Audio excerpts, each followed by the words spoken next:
The government is banking on digital procurement to curb corruption and improve accountability in the use of public funds. Speaking during the 5th Heads of Procurement Conference, Deputy Head of Public Service Amos Gathecha said that the electronic government procurement system is expected to save the government up to 10% of its procurement budget by reducing wastage and improving value for money. Some of the key resolutions we've come up with as heads of procurement in this country, first of all, is to embrace digitalization of procurement across all sectors and support government in full rollout and implementation of the EGP system.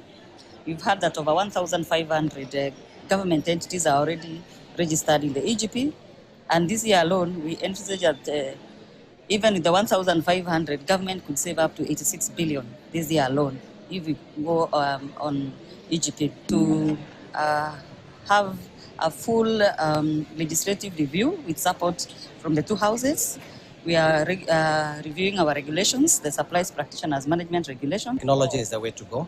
And now we have an e-government procurement system that has been put in place.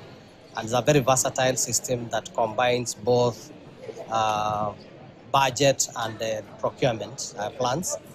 It is a platform which is very visible to anybody who is